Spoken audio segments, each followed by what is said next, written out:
अस्सलाम वालेकुम dear students, उम्मीद है आप लोग सब खैरियत से होंगे। आपकी पढ़ाई माशाल्लाह अच्छे से चल रही होगी। आपकी कामयाबी के लिए दुआ गो हैं। पेक्टा की तरफ से न्यू जो कोर्स आया है क्लास 10 का पंजाब के सारे बोर्ड्स के लिए, इसमें हमने उर्दू की जो बुक है उसकी सीरीज़ जो है इसी सिलसिले का लेक्चर है। पहली गज़ल सबक नंबर 17 जो है, ये जो हिस्सा गज़ल है ना, इसमें पहली गज़ल जो है इसको कम्प्लीटली सॉर्ट आउट करेंगे।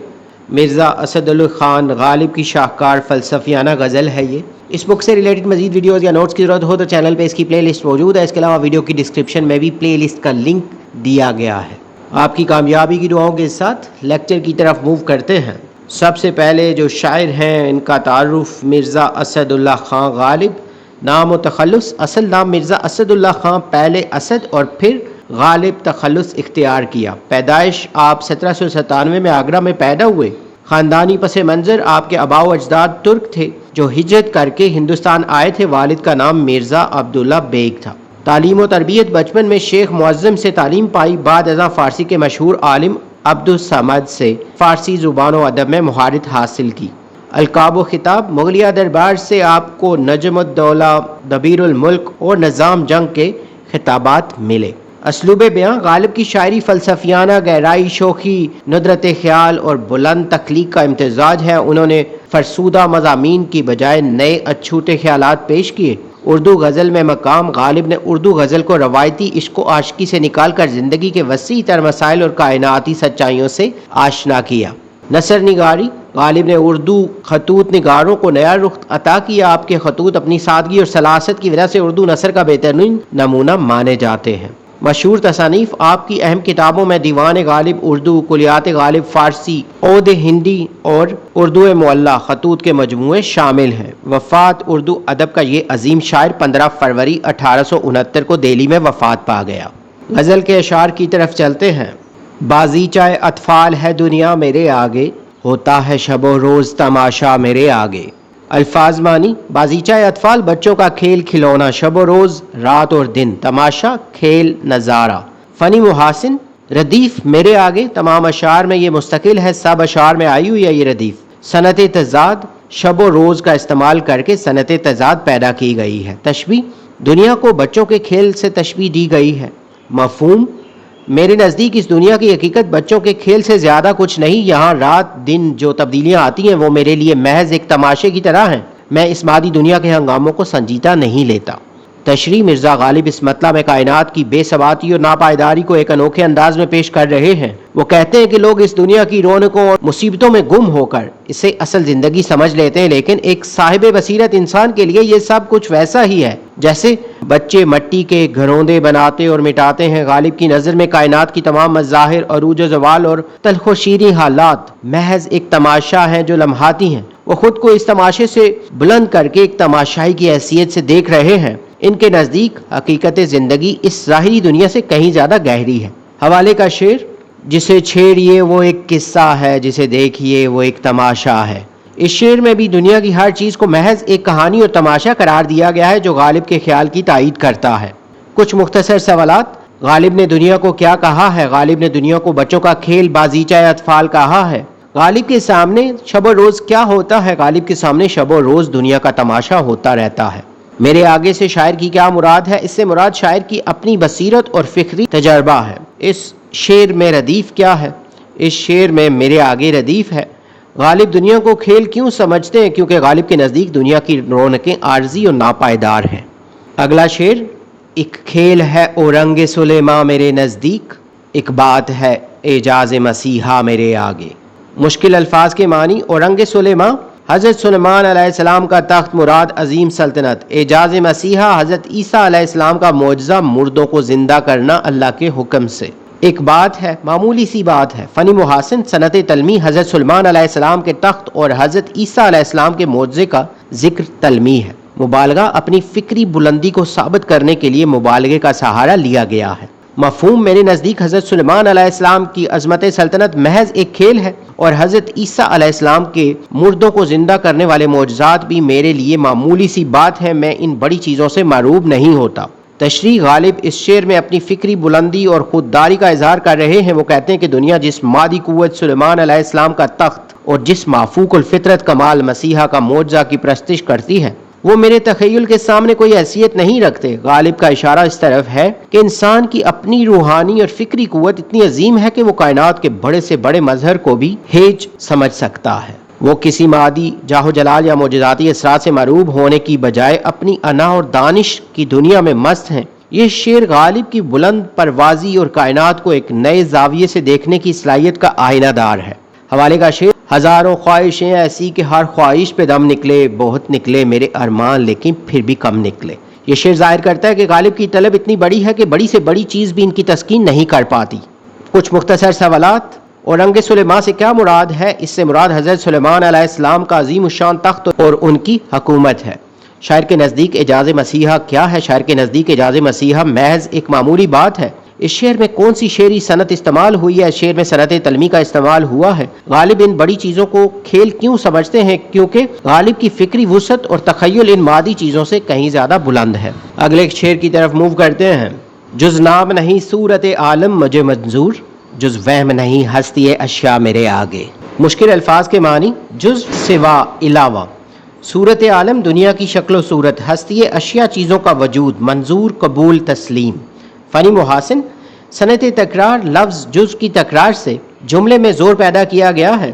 فلسفیانہ رنگ: یہ شعر خالص وحدت الوجود کے فلسفے پر مبنی ہے۔ مفہوم: مجھے دنیا کی ظاہری شکل و صورت محض ایک نام کے سوا کچھ قبول نہیں۔ میرے نزدیک کائنات کی تمام مادی چیزوں کا وجود ایک وہم اور خیالی نقش کے علاوہ کچھ بھی نہیں ہے۔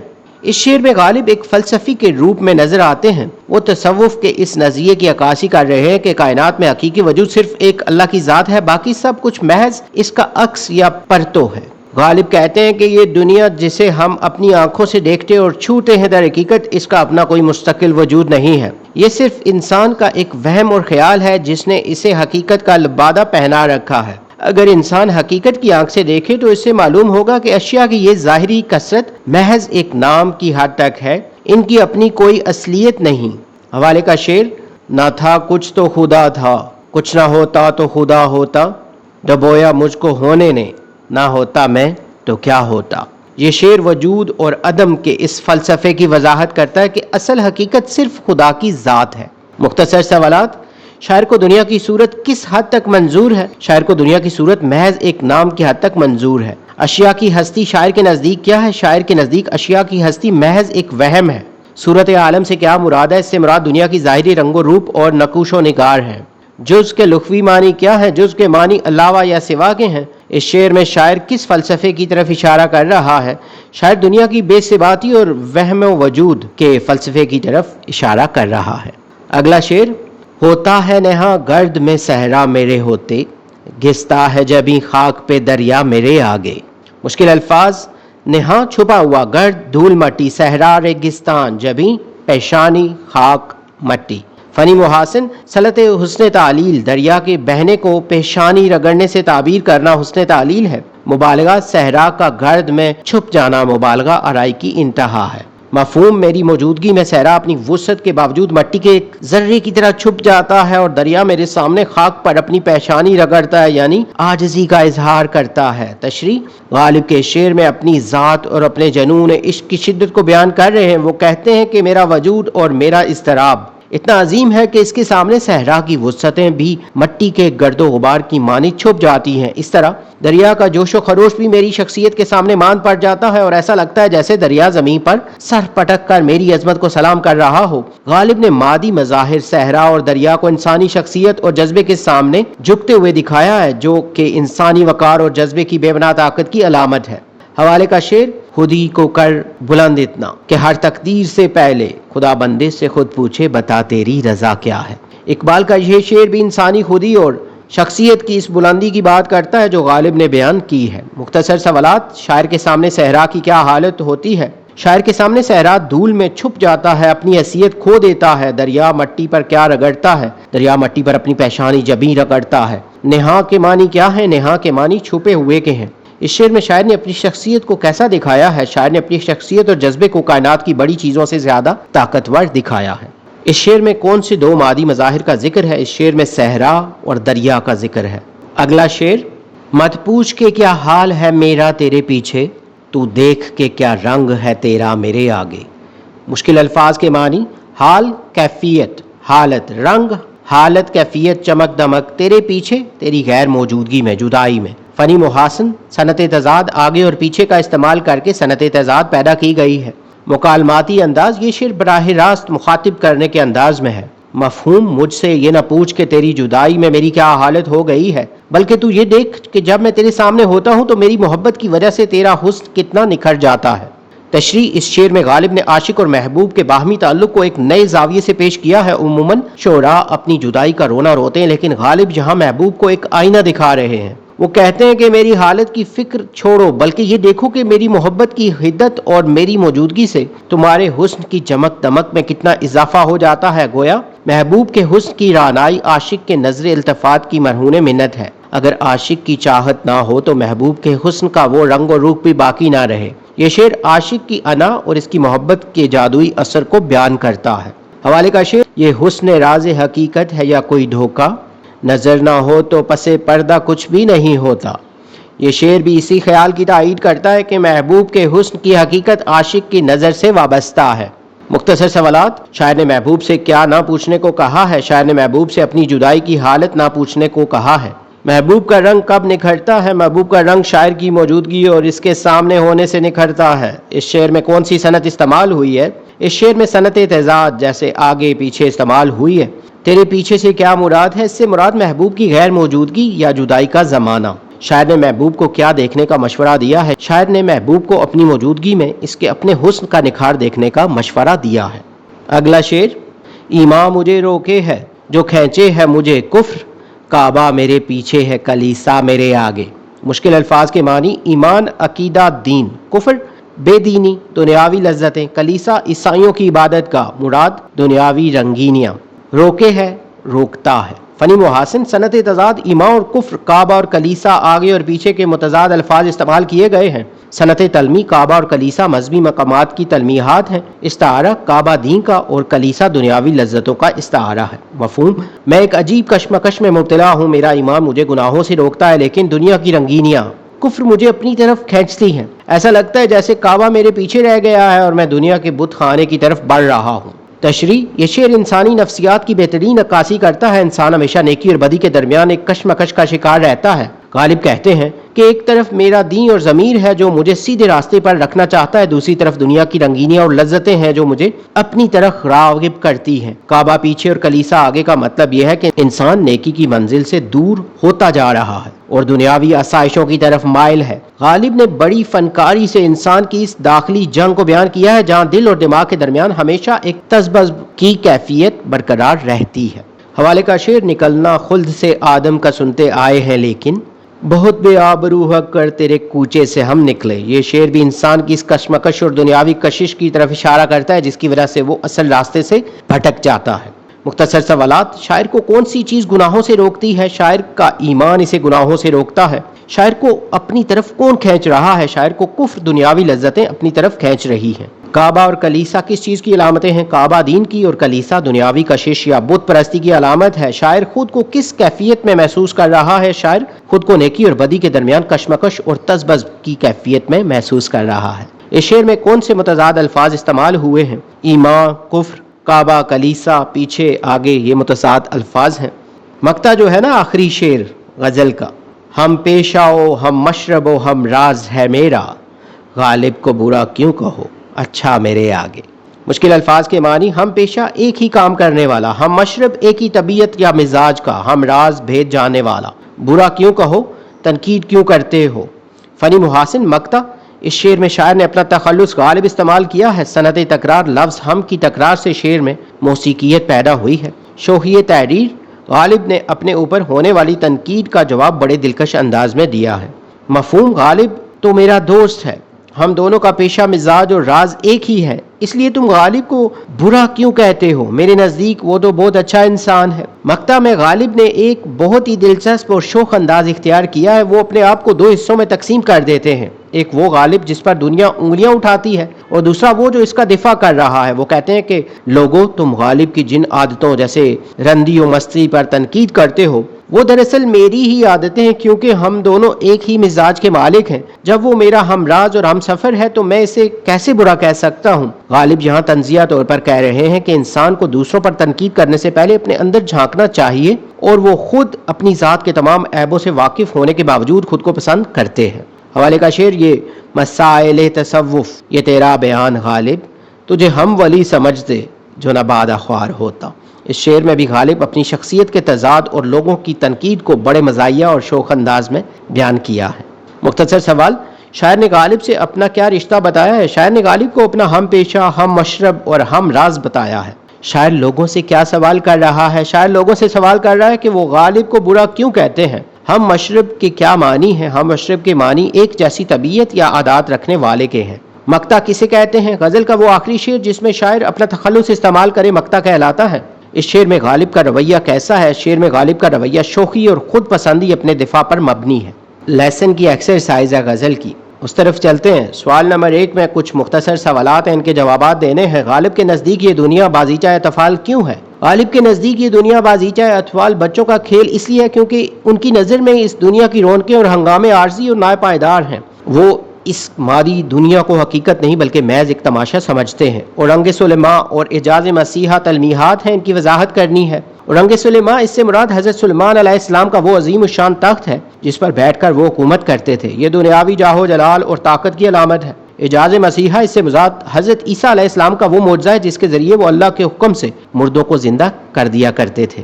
حال اور رنگ کا لطیف فرق واضح کرنا ہے۔ اس غزل میں حال سے مراد عاشق کی وہ اندرونی کیفیت اور دکھ ہے جو اسے جدائی میں پیش آتا ہے، جبکہ رنگ سے مراد محبوب کے حسن کی وہ ظاہری چمک دمک اور نکھار ہے جو عاشق کی موجودگی میں مزید بڑھ جاتا ہے۔ کعبہ اور کلیسا کے الفاظ کن دو تہذیبوں کی علامت ہیں؟ کعبہ دین، ایمان اور نیکی کی علامت ہے، جبکہ کلیسا دنیاوی لذتوں، مادی کشش اور گمراہی یعنی کفر کی علامت کے طور پر استعمال ہوا ہے جو انسان کو اپنی طرف کھینچتی ہیں۔ مقطع میں مرزا غالب نے اپنے بارے میں کیا کہا ہے؟ مقطع میں غالب نے اپنے دفاع میں کہا ہے کہ غالب میرا ہم پیشہ، میرا ہم مشرب، میرا ہم راز یعنی دوست ہے، اس لیے اسے برا نہیں کہنا چاہیے کیونکہ وہ میرے نزدیک ایک اچھا انسان ہے۔ اگلا سوال جو مشق میں ہے درست جواب کی نشاندہی کرنی ہے۔ غالب کے نزدیک یہ دنیا بچوں کا ایک کھیل ہے۔ اور رنگ سلیماں، میرے نزدیک میں صنعت برتی گئی ہے، صنعت تنمی۔ غزل میں میرے آگے کے لفظ ہیں بطور ردیف، جز نام نہیں اور جز وہم نہیں کہ الفاظ عیاں کرتے ہیں دنیا کی حقیقت۔ گھستا ہے جبیں خاک پہ دریا، میرے آگے میں صنعت استعمال ہوئی ہے، صنعت حسن تعلیل۔ سوال نمبر 3 میں شعر کی تشریح کرنی ہے، تو وہ تشریح ہم پوری غزل کی آلریڈی کر چکے ہیں، اب یہاں سے اس کو نوٹ ڈاؤن کر سکتے ہیں۔ اگلے سوال میں زیر نظر غزل میں غالب کے سائنسی شعور کا پتہ ملتا ہے۔ کلام غالب سے مرزا غالب کی جدت پسند شخصیت کا احاطہ کریں۔ غالب اپنی شاعری میں روایتی ڈگر سے ہٹ کر سوچتے ہیں، ان کی جدت پسندی یہ ہے کہ وہ کائنات کے مظاہر جیسے دریا کا بہنا یا صحرا کی وسعت کو ایک نئے اور منطقی زاویے سے دیکھتے ہیں۔ وہ انسانی عقل اور مشاہدے کو اہمیت دیتے ہیں۔ ان کا یہ کہنا ہے کہ دنیا ایک تماشا ہے، یہ اشیاء کا وجود ایک وہم ہے۔ ان کی گہری سوچ اور کائناتی سچائیوں کو پرکھنے کے سائنسی انداز کی عکاسی کرتا ہے۔ وہ محض سنی سنائی باتوں پر یقین نہیں رکھتے بلکہ ہر چیز کی حقیقت تک پہنچنے کی کوشش کرتے ہیں۔ اگلا جو سوال ہے مشق میں، اس میں اعراب لگانے ہیں۔ بازیچہ، اعجاز، صحرا، عالم، وہم، مشرب۔ نیکسٹ کوشچن جو ہے، ڈاکٹر علامہ محمد اقبال نے جدید سائنسی ترقی دیکھ کر حیرت کا اظہار اس شعر میں کیا تھا۔ آنکھ جو کچھ دیکھتی ہے لب پہ آ سکتا نہیں، محو حیرت ہوں کہ دنیا کیا سے کیا ہو جائے گی۔ اس شعر کا موازنہ غالب کی زیر نظر غزل میں شامل دوسرے شعر سے کرنا ہے۔ علامہ اقبال اپنے شعر میں مستقبل کی سائنسی تبدیلیوں پر حیرت زدہ ہیں، جبکہ غالب اپنے شعر ایک کھیل ہے اور رنگ سلیماں میں دنیا کی بڑی سے بڑی طاقت اور معجزے کو اپنے تخیل کے سامنے معمولی قرار دیتے ہیں۔ اقبال حیرت کا اظہار کر رہے ہیں جبکہ غالب اپنی فکری برتری، انٹلیکچوئل سپریورٹی جو ہے اس کا اظہار کر رہے ہیں۔ دونوں شعراء کے ہاں کائنات کو دیکھنے کا انداز عام آدمی سے بالکل مختلف اور بلند ہے۔ اس کے بعد مشق میں کچھ اردو قواعد غزل اور اس کے لوازمات ہیں۔ غزل، اس کے لغوی معنی۔ غزل عربی زبان کا لفظ ہے جس کے لغوی معنی عورتوں سے باتیں کرنا یا عورتوں کے بارے میں باتیں کرنا ہے۔ اصطلاحی معنی، शायरी की वो सिन्फ जिसका हर शेर एक मुकम्मल इकाई होता है, यानी हर शेर का मफहूम दूसरे से अलग हो सकता है। इसमें हुस्न व इश्क के अलावा दुनिया के तमाम मज़ामीन बयां किए जा सकते हैं। मतलब लुग़वी मानी निकलने की जगह या तलू होने की जगह। तारीफ़ गज़ल या कसीदे में मतलब वो पहला शेर होता है जिसके दोनों मिसरों के आखिर में काफिया और रदीफ़ आते हैं। इसकी जो मिसाल है, हज़ारों ख्वाहिशें ऐसी कि हर ख्वाहिश पे दम निकले, बहुत निकले मेरे अरमान लेकिन फिर भी कम निकले। इस शेर में रदीफ़ निकले है जो आखिर में बिल्कुल सेम सेम अल्फाज हैं शेर के, और काफिया रदीफ़ से पहले जो हम आवाज़ अल्फाज हैं दम कम। काफिया के लुग़वी मानी पीछे आने वाला, वो हम आवाज़ अल्फाज जो रदीफ़ से पहले आते हैं। इनकी आवाज़ एक जैसी होती है लेकिन अल्फाज मुख्तलिफ होते हैं। मिसाल जो है, दिल ही तो है ना संग खश्त, दर्द से भर न आए क्यों, रोएंगे हम हज़ार बार कोई हमें सताए क्यों। यहाँ पे ये जो आखिरी अल्फाज हैं बिल्कुल सेम, क्यों ये रदीफ़ है। इससे पहले जो हम आवाज़ अल्फाज हैं आए सताए, ये काफिया है। और ये काफिया की ना वाज़े और मुस्तनद मिसाल है, क्योंकि आए और सताए रदीफ़, क्यों से पहले हम आवाज़ अल्फाज हैं। रदीफ़ लुग़वी मानी घुड़सवार के पीछे बैठने वाला। तारीफ़ वो लफ्ज़ या अल्फाज का मजमूआ जो काफिये के बाद बिल्कुल इसी तरह बार बार दोहराया जाए, रदीफ़ में कोई तब्दीली नहीं होती। मिसाल में ना, इस जो गज़ल में मेरे आगे जो बार बार रदीफ़ के तौर पर यार शेर में इस्तेमाल हुआ है। मक्ता लुग़वी मानी ख़त्म करने की जगह या काटने की जगह। तारीफ़ गज़ल का वो आखिरी शेर जिसमें शायर अपना तखल्लुस, जो शायरी वाला नाम है ना, वो इस्तेमाल करे। मिसाल, हम पेशावरो हम मशरबो हम राज है मेरा, गालिब को बुरा क्यों कहो अच्छा मेरे आगे। इसमें गालिब तखल्लुस इस्तेमाल हुआ है इसलिए मक्ता है। मक्ता और आखिरी शेर में फ़र्क, मक्ता आखिरी शेर है जिसमें शायर का तखल्लुस मौजूद हो, और आखिरी शेर अगर गज़ल के आखिरी शेर में शायर अपना तखल्लुस इस्तेमाल न करे तो इसे ग्रामर की रूह से मक्ता नहीं बल्कि सिर्फ गज़ल का आखिरी शेर कहा जाएगा। आखिरी सवाल में गज़ल के मतला और मक्ता की निशानदेही करनी है, तो ये पहला और आखिरी शेर यहाँ मौजूद है। तो पहला शेर जो है ये मतला है और आखिरी शेर मक्ता है। यहाँ पे लेक्चर को वाइंड अप करते हैं। उम्मीद है ये लेक्चर, ये वीडियो और ये जो नोट्स हैं ये आपकी प्रिपरेशन के लिए हेल्पफुल होंगे। अगर आपने हमारा चैनल सब्सक्राइब नहीं किया तो चैनल को सब्सक्राइब कर लें ताकि वक्त पे आपको न्यू वीडियो मिल सके। अगर कोई क्वेश्चंस या सजेशंस हो तो आप कमेंट सेक्शन में मेंशन कर सकते हैं। इस बुक से रिलेटेड मजीद वीडियोस या नोट्स की ज़रूरत हो तो चैनल पे इसकी प्लेलिस्ट मौजूद है। इसके अलावा वीडियो की डिस्क्रिप्शन में भी प्लेलिस्ट का लिंक दिया गया है। ख़त के छोटे से तराशे में नहीं आएंगे, गम से आधा है लफाफे में नहीं आएंगे। हम न मजनू हैं न फरहाद के कुछ लगते हैं, हम किसी दश्त तमाशे में नहीं आएंगे। मुख्तसर वक्त में ये बात नहीं हो सकती, दर्द इतने हैं खुलासे में नहीं आएंगे। इसकी कुछ खैर खबर हो तो बताओ यारो, हम किसी और दिलासे में नहीं आएंगे। जिस तरह आपने बीमार से रुखसत ली है, साफ लगता है जनाजे में नहीं आएंगे। आपकी कामयाबी की दुआओं के साथ जल्द न्यू वीडियो में नए लेक्चर के साथ मिलेंगे। Have a nice time.